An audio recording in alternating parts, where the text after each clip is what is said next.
दोस्तों, जैसा कि आपको पता है यूपी में निकली हुई है आंगनवाड़ी सहायिका की भर्ती। तो आज इसी के बारे में बात कर लेते हैं कि ये फॉर्म हम कैसे फिल कर सकते हैं। तो आइए एक फॉर्म को फिल करते हैं स्टेप बाय स्टेप। और अगर आपको ये वीडियो पसंद आए तो वीडियो को लाइक करके अपने दोस्तों में भी शेयर कीजिएगा, जिससे कि वो बिना साइबर कैफे जाए आसानी के साथ अपने फॉर्म को फिल कर सके। दोस्तों देखिए, सबसे पहले हम आएंगे गूगल की वेबसाइट पर। तो हम गूगल पर जब यहाँ पर टाइप करेंगे यूपी आंगनवाड़ी और जैसे ही एंटर दबाएंगे तो ये सबसे ऊपर ही वेबसाइट आएगी यूपी आंगनवाड़ी। इस पर जैसे ही हम क्लिक करते हैं तो देखिए यूपी आंगनवाड़ी रिक्रूटमेंट करके ये वेबसाइट खुल जाएगी। इस पर हम नीचे आएंगे तो यहाँ पर important links anganwadi worker login, anganwadi worker registration, anganwadi helper login, anganwadi helper registration. तो ये हमें आंगनवाड़ी सहायिका के लिए रजिस्ट्रेशन करना है। तो इस वाले लिंक पर हम क्लिक करेंगे और जैसे ही हम क्लिक करते हैं तो हेल्पर एप्लीकेंट रजिस्ट्रेशन का ये फॉर्म खुलकर आ जाएगा। तो सबसे पहले तो हम यहाँ पर आवेदक का नाम भरेंगे, फिर पिता का नाम, फिर डिस्ट्रिक्ट जो भी है। तो हम मेरठ से हैं तो मेरठ भरेंगे। फिर उसके बाद अपना मोबाइल नंबर और यहाँ पर एक हमें पासवर्ड बनाना पड़ेगा। उसके बाद हमें अपना आधार नंबर डालना पड़ेगा और इसी के साथ साथ ईमेल आईडी फिल करने के बाद दिखाए गए कैप्चर कोड को जैसे हम यहाँ पर फिल करेंगे उसके बाद फिर हमें रजिस्ट्रेशन पंजीकरण वाले ऑप्शन पर क्लिक करना होगा, हो जाएगा। उसके बाद हमें क्या करना है कि हमें लॉगिन पर क्लिक करना है। लॉगिन पर जैसे ही हम क्लिक करेंगे तो यहाँ पर हमें अपना मोबाइल नंबर और जो हमने पासवर्ड बनाया है उस पासवर्ड को डालकर कैप्चर कोड भरने के बाद लॉगिन पर क्लिक करना होगा। जैसे ही हम लॉगिन करेंगे तो इस तरह का इंटरफेस हमारे पास खुलकर आएगा। तो देखिए, पहले हमें व्यक्तिगत विवरण भरना है। यहाँ पर एप्लीकेंट का नाम, फादर नेम और मोबाइल नंबर पहले से ही फिल हुआ है मिलेगा। यहाँ पर हमें सर्च जनपद का नाम, हम मेरठ के लिए अप्लाई कर रहे हैं तो मेरठ भरेंगे। परियोजना का नाम, शहर या देहात, तो हम मेरठ सिटी के लिए अप्लाई कर रहे हैं। यहाँ पर शहरी या ग्रामीण वो हमें सेलेक्ट करना होगा। तो हमने ये शहरी सेलेक्ट किया है, आप ग्रामीण भी कर सकते हो अगर आप ग्रामीण क्षेत्र से आते हैं। तो यहाँ पर ग्राम पंचायत ओब्लिक वार्ड का नाम हमें सेलेक्ट करना है, फिर न्याय पंचायत का नाम, फिर यहाँ पर रिक्त आंगनबाड़ी केंद्र का नाम और आवेदिका का नाम यहाँ पर हिंदी में, यहाँ पर हमें इंग्लिश में टाइप करना है। फिर पिता का नाम टाइप करना है, फिर माता का नाम टाइप करना है। आवेदिका विवाहित है या अविवाहित वो यहाँ पर हम विवरण देना है। यहाँ पर अगर विवाहित है तो पति का नाम। उसके बाद आवेदिका का मोबाइल नंबर हमें दोबारा से टाइप करना होगा। तो यहाँ पर हम मोबाइल नंबर फिल करेंगे। फिर आती है, फिर देखिए एड्रेस डिटेल की बारी आती है। तो यहाँ पर हम एड्रेस डालेंगे।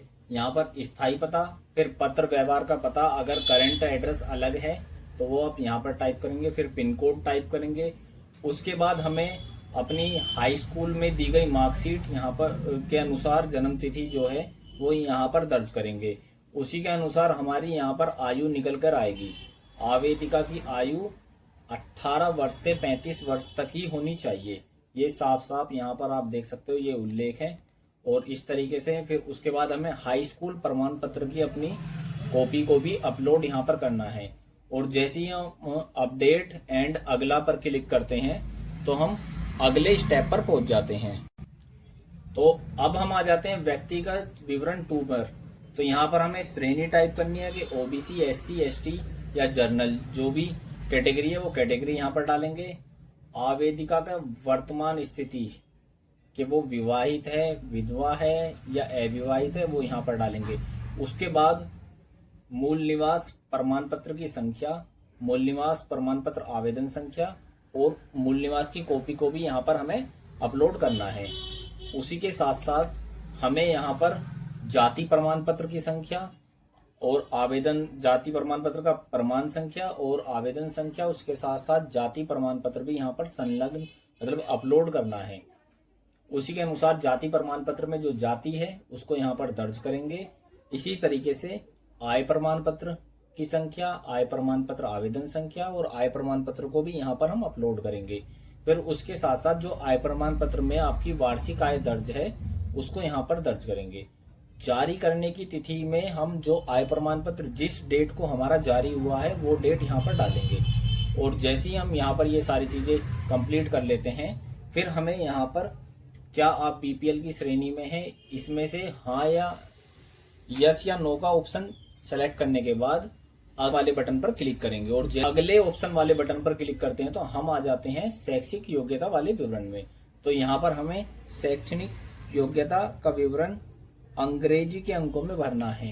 पहले इंटरमीडिएट आपने जिस विद्यालय से की है, बोर्ड का नाम, उत्तीर्ण वर्ष, पूर्णांक, प्राप्तांक, कितने नंबर में से कितने नंबर आपको प्राप्त हुए हैं, फिर प्रतिशत कितने परसेंट है, और मार्कशीट और इंटर की सनद दोनों चीज़ अपलोड करनी है।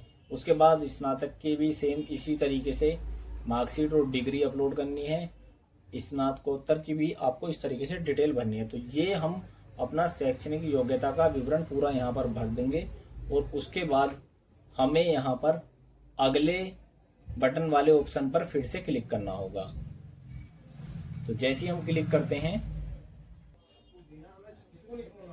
तो हम आ जाते हैं अपलोड फोटो वाले विवरण में, और मैं अपना फोटो जो पासपोर्ट साइज फोटो है वो पहले से ही अपने सिस्टम में हमने सेव करके रखा है, उस फोटो को अपलोड करेंगे। और फोटो अपलोड करने के बाद हमें सिग्नेचर भी अपलोड करने हैं, और सिग्नेचर अपलोड करने के बाद हमें अगले बटन वाले ऑप्शन पर एक बार फिर से क्लिक करना होगा। और जैसे ही हमने क्लिक किया अब हम आ जाते हैं घोषणा पत्र वाले ऑप्शन में। तो देखिए टिक करेंगे और अगले बटन वाले ऑप्शन पर एक बार फिर से क्लिक करेंगे।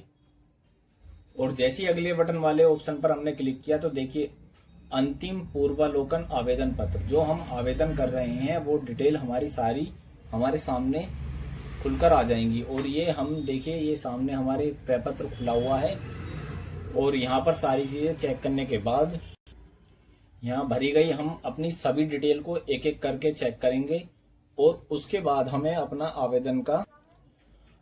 आवेदन के प्रिंट को हम यहाँ पर प्रिंट वाले ऑप्शन पर क्लिक करके अपने आवेदन का प्रिंट निकाल लेंगे। अब उसके बाद हमें अगले बटन वाले ऑप्शन पर फिर से क्लिक करना होगा। तो फिर से देखिए हमारे पास एक पॉपअप विंडो खुलकर आएगी। इसमें लिखा हुआ है क्या आप सहमत है, कृपया फॉर्म को सबमिट करने से पहले सभी दस्तावेजों को पूर्ण जांचें, इसके बाद फॉर्म में कोई बदलाव नहीं कर सकेंगे।